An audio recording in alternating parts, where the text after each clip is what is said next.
8 de la mañana con 38 minutos, 8 con 38 minutos. Saludamos ya vía telemática al economista Diego Borja, exministro de Finanzas, que está con nosotros para conversar sobre esta investigación que hace la Comisión de Fiscalización al Sistema Único de Compensación Regional Sucre, y en la que ha ocurrido de todo, hasta maltratos a los mismos legisladores. ¿Cómo está, economista? Buenos días.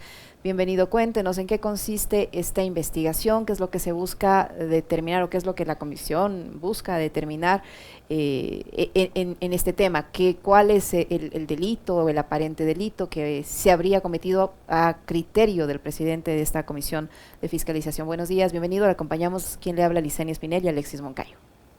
Buenos días, Licenia. Buenos días, Alexis. Un cordial saludo a toda la audiencia. Saludos, economista.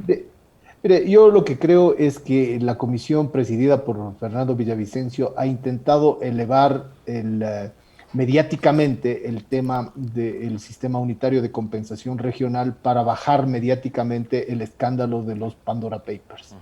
Aquí hay un objetivo político claro, y ya en el plano de su actuación personal como presidente de la Comisión de Fiscalización, veo a una persona que no tiene ninguna objetividad, ninguna neutralidad, a un comisionado que preside una comisión importante prevaricando, es decir, saliendo a medios nacionales e internacionales a dar ya un criterio final, como que fuera el criterio ya al que llegó toda la comisión, sin tener siquiera todos los elementos, sin haber escuchado siquiera a las partes. Hemos visto entrevistas de Fernando Villavicencio en medios que le han conducido incluso en este momento a recibir una demanda por calumnias en Colombia por parte de un empresario que se siente vulnerado en su honra personal, que sabe que es falso lo que se ha dicho, y que ha interpuesto una demanda en contra del presidente de la Comisión de Fiscalización por calumnias.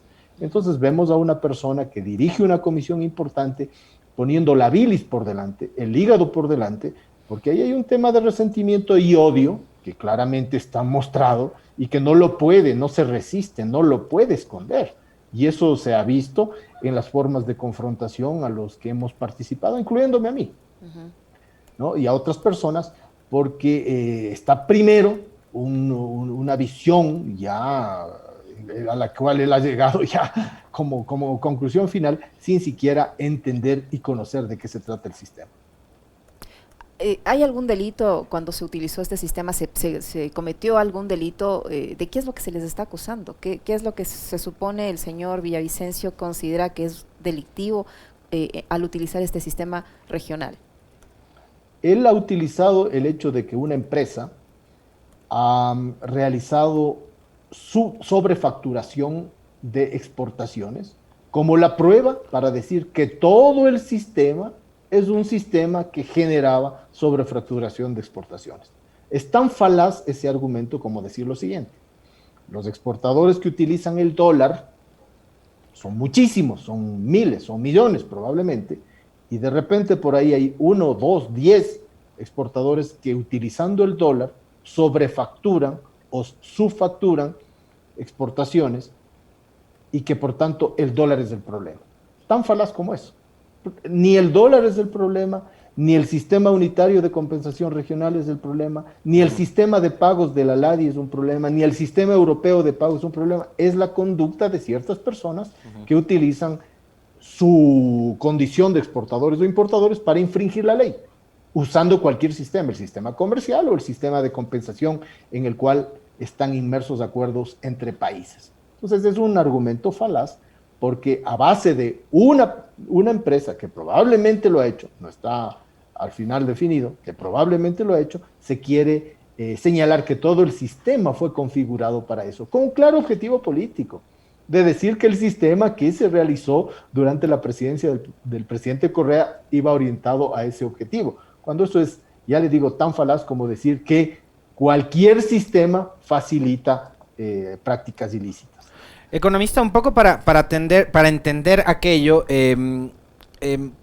¿cuáles eran los beneficios? O sea, para cambiar o mudar de sistema, ¿no? El que rige a partir del uso del dólar y demás. Implementando este sistema del Sucre, ¿cuáles eran los beneficios que iban a tener, digamos, los países integrantes del ALBA a la hora de hacer este tipo de transacciones o transferencias? Bueno, ahí hay una historia que no hay cómo soslayarla para responder la pregunta, que es que antes del sistema Sucre funcionaba en América Latina el sistema de compensación regional de pagos y créditos recíprocos de la LADI. La LADI era un organismo, y es todavía, que aglutinaba a la mayor parte de los países latinoamericanos para realizar comercio intrarregional. Intrarregional quiere decir dentro de la región. Hasta el año 1990, la mayor parte, el 90% del comercio intrarregional se hacía utilizando el sistema de compensación de pagos de la LADI. A partir del 90, con toda la política neoliberal de comercialización libre, de flujo de capitales libre, etcétera, etcétera, empieza a decaer el sistema hasta el año 2002 en que casi desaparece. Estábamos en una crisis mundial. ¿Qué se necesitaba? Volver a reactivar un sistema de compensación, volver a reactivar una banca de desarrollo y unos fondos de estabilización para promover el comercio.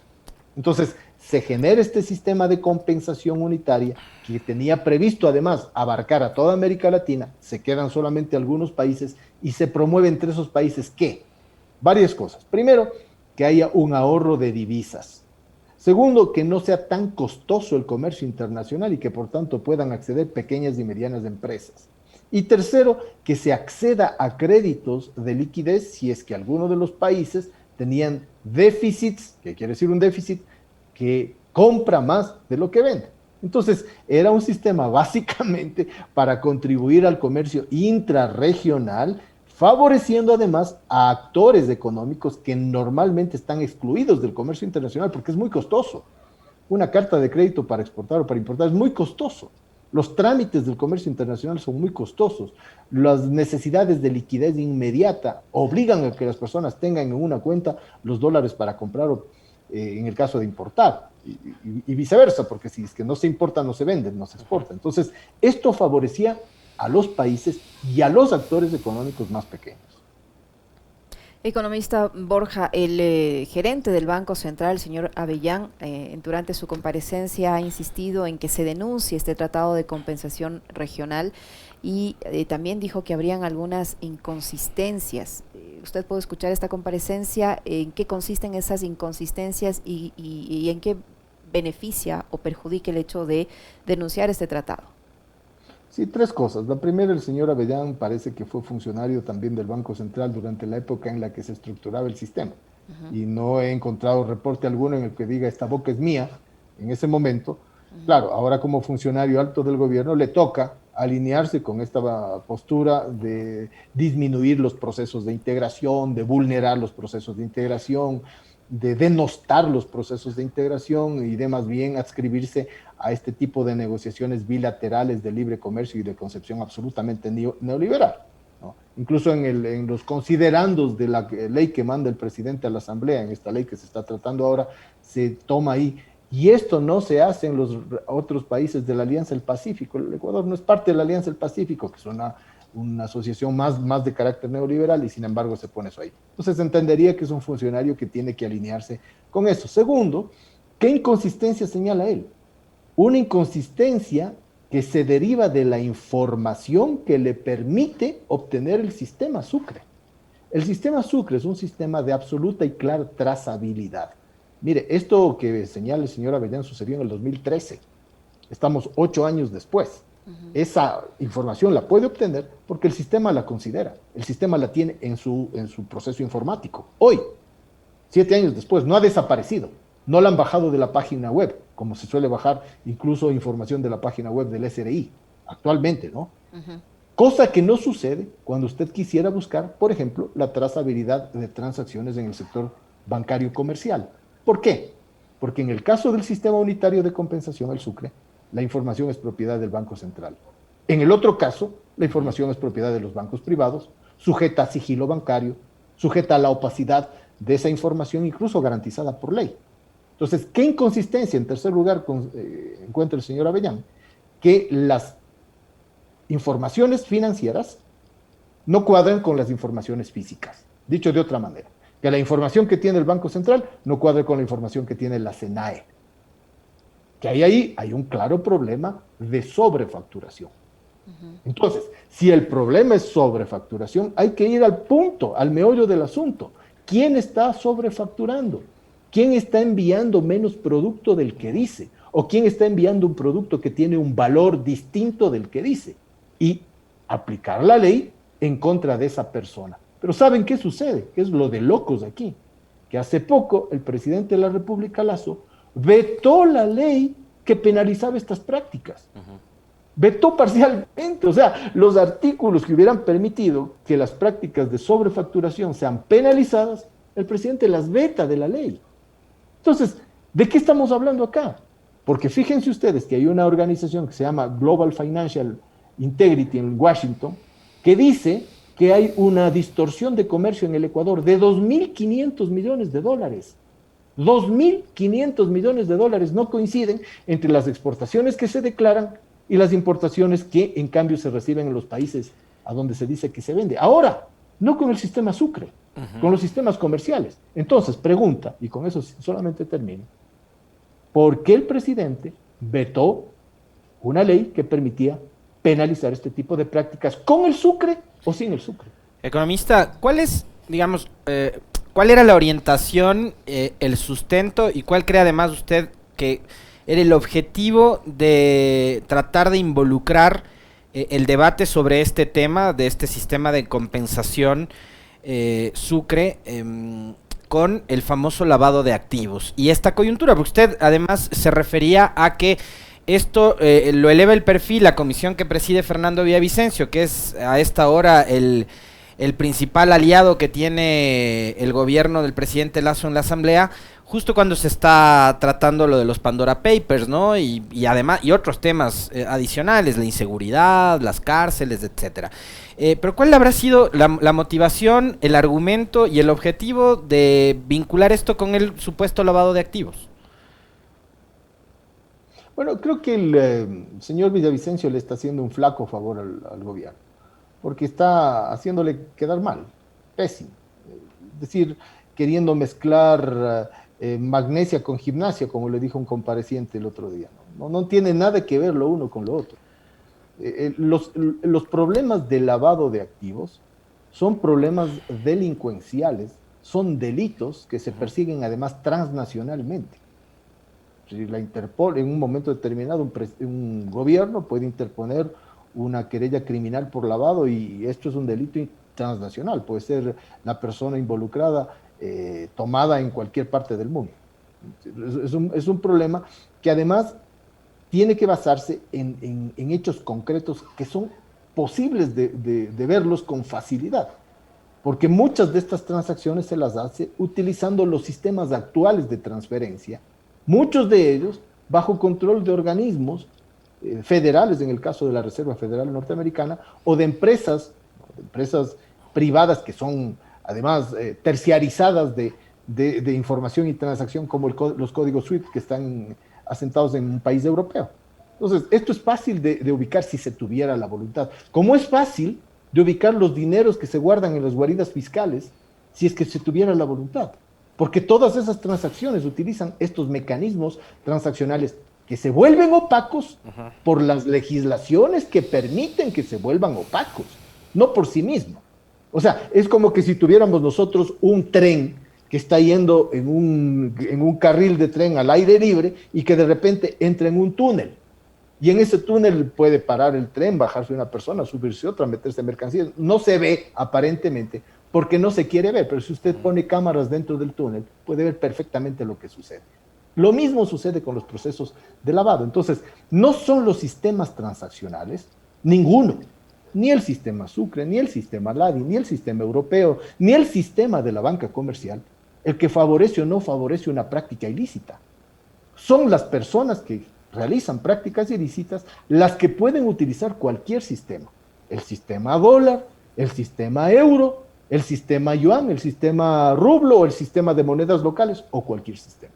Entonces, cuando se quiere, ya digo, mezclando gimnasia con magnesia, vincularlo uno con lo otro, al final del día, como nadie es tonto, con un poquito de explicación, la gente se da cuenta y se ve con claridad que este señor le está haciendo un flaco favor al gobierno, pretendiendo mezclar las cosas para tapar, eso sí, un escándalo que ha salido en portadas de medios internacionales, que es el de los Pandora Papers. Economista Borja, si esto es un sistema, como usted dice, solo de compensación y no se pueden producir delitos a través del sistema, sino de las personas, ¿Cuál es la responsabilidad de las instituciones financieras, tanto públicas como privadas, que han participado en estas transacciones que permite el sistema de compensación? ¿No deberían ser las instituciones las que tomen todos los recaudos, las prevenciones para evitar que las personas utilicen de forma inadecuada el sistema? Por supuesto que sí, Licenia, y justamente lo que decía hace un momento, si se logra detectar 7 años después este tipo de inconsistencias es porque el sistema lo permitía. Son las personas que en su momento estuvieron al frente de determinadas responsabilidades las que no quisieron, no pudieron, no supieron hacer las cosas. Es así, ¿no? Pero hoy día, 7 años después, 8 años después, se puede saber. Eso no sucede en cambio con otros sistemas, y eso sí lo puntualizo. Porque las prácticas de subfacturación y sobrefacturación, sobre todo se las hace usando el sistema comercial privado, ¿no? Entonces, claro que sí, igual que en el sistema comercial privado, igual en el sistema Sucre, hay responsabilidades. Ahora, acá lo que se dice es que había contenedores vacíos que salían del país, que habían contenedores que se decía que valían 10 cuando en realidad valían 2. ¿De quién es la responsabilidad de revisar esos contenedores? ¿De quién es la responsabilidad de fiscalizar lo que salen en los contenedores, en los puertos? ¿Quién tiene la obligación de encontrar que ahí se enviaba menos o no se enviaba nada? Entonces, no se puede, en el derecho público además, pedir que funcionarios que están en un tipo de función hagan la función de otro, porque en derecho público solo se puede hacer lo que la ley permite. Usted no puede arrogarse una función, eso sería incluso un delito administrativo. Pero entonces, como hoy día sucede también, es en el sistema aduanero, es en el sistema de los impuestos, etcétera, donde había que verificar, y eso es fácil de cruzar información. No ha habido la voluntad para cruzar esa información. Entonces, ahí lo que hay que encontrar es quién, si es que hubo alguien, facilitó desde la administración pública este tipo de prácticas. Pero al final del día, quien tiene la responsabilidad concreta de la práctica es el que la hace, pues. Y el que la hace es el empresario que dijo que enviaba 10 cuando en realidad enviaba 0 o enviaba 1. Economista, en este contexto y en esta comisión se ha propuesto la comparecencia de Correa y la comparecencia de Arauz. ¿Cuánto pueden aportar estos dos personajes? El uno como expresidente, que dejó el poder además en mayo del 17, y el otro como funcionario del Banco Central, como ministro también, para esclarecer este tema. Y una cosa adicional a esto, ¿no? Porque, a ver, se ha hablado mucho sobre si el presidente Lasso está o no obligado a ir a la asamblea a comparecer para explicar el tema de los Pandora Papers. Está clarísimo que no, pero en este caso de dos funcionarios que dejaron el poder hace muchísimo tiempo atrás y parecería que el Ecuador cayó ahora en una suerte como de bache, ¿no? Hay un agujero que duró 4 años, que es del gobierno de Moreno, al cual parecería que ni Villavicencio ni el presidente Lasso y su gobierno quisieran fiscalizar, como que si no hubiesen existido casos de corrupción, el reparto de hospitales y demás. Y seguimos con ese chip de la fiscalización al gobierno de Correa, al correísmo. Entonces, y vimos episodios además vergonzosos que usted ya un poco los comentó y que los relatamos también en el comentario acá en esta mañana, como lo sucedido el día de ayer entre Villavicencio y el asambleísta Cuero de Unes. ¿A qué se debe esto? ¿Qué gana el país? ¿Qué gana la Comisión de Fiscalización contando con las versiones de Correa y Arauz en este debate? Yo creo que, como le dijo ayer el asambleísta Cuero al asambleísta Villavicencio, él tiene que resolver su problema de resentimiento y odio. Es decir, aquí hay un problema ya casi patológico que habría que tratarlo en el nivel médico que corresponda, porque no se puede llevar al trabajo en ningún caso, y más al trabajo en la Comisión de Fiscalización, todo este resentimiento y este odio y ponerlo sobre la mesa para a partir de ahí fiscalizar. Incluso cuando usted está desempeñándose en cualquier lado, en la radio, en una empresa, en una escuela, si usted llega a dar clases con todo un odio en contra del rector, ¿sí? Usted está llevando a los chicos, a los niños, un tema personal que no lo ha resuelto y que obviamente le va a hacer desempeñarse mediocremente como profesor. Eso sucede en el periodismo, en la empresa, en la asamblea y en todo lado. Entonces ahí hay un problema que él tiene que resolver. ¿Qué contribuiría la comparecencia del presidente Correa? Yo creo que poco, porque por lo siguiente, mire, ¿qué ha dicho Villavicencio en los videos que presenta? El autor intelectual del tema Sucre es el presidente Correa. Otro influjo psíquico. No, ni siquiera, porque vea usted, o sea, es ridículo, porque Y yo entiendo que Villavicencio tiene una obsesión con Correa y puede verle como un hombre que tiene una capacidad de diseñar un sistema de compensación por sí y ante sí. Ya, yo le conozco al presidente Correa, es un hombre inteligente, muy inteligente, pero no es el autor intelectual de los sistemas de compensación. Y le demostré hasta la saciedad a Villavicencio y a la comisión de dónde proviene el concepto y la autoría intelectual del sistema. Yo lo hice. O sea, hablo en primera persona porque me invitaron para eso y le demostré que no es Correa y menos el presidente Chávez. Y no porque el presidente Chávez no lo pueda hacer, sino porque su formación profesional no era en el plano ni de la economía, ni de las finanzas, ni del comercio. Entonces, si Correa, que tiene un doctorado en economía, no puede decirse que es el autor intelectual, porque aquí hay una historia de 50 años, desde Keynes hasta nuestros días, ¿para qué le llaman al presidente Correa cuando la acusación que se le hace es que él es el autor intelectual? Y lo hemos demostrado yo mismo, Pedro Páez y otros que concurrimos a la comisión, que aquí, ya le digo, hay una autoría intelectual que viene desde los debates entre Keynes y Morgenstern, del secretario del Tesoro, en los tratados de Bretton Woods, hasta la autoría intelectual de la CEPAL, de la LADI, etcétera, etcétera. Entonces, creo que poco aportaría a esa acusación el presidente Correa, ya está respondida, ¿no es cierto? Y más bien lo que aquí se intenta es hacer un show para que Villavicencio gane, no sé, aún más, inflar su ego y decir, le traje al presidente Correa a la comisión. En el caso de Andrés Arauz, o sea, realmente hay... Y en el caso de Arauz, perdón que le corte, en el caso de Arauz no solo está este tema de intentar llamarlo a que comparezca, sino también ya una denuncia penal, ¿no? Hasta por enriquecimiento ilícito en el tema del crowdfunding de la campaña. Le adhiero eso al debate y a la pregunta que le planteaba Economista, porque es parte del encuadre, ¿no? A pesar de que no tiene nada que ver con el tema del Sucre.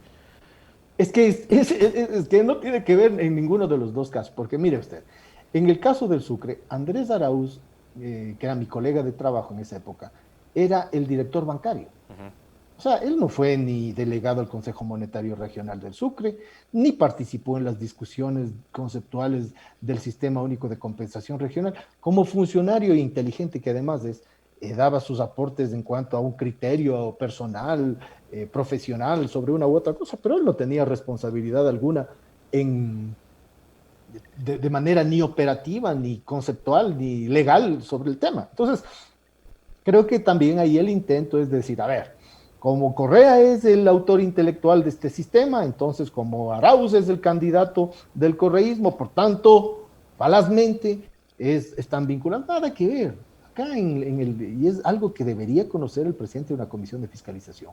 En el sector público hay división de funciones.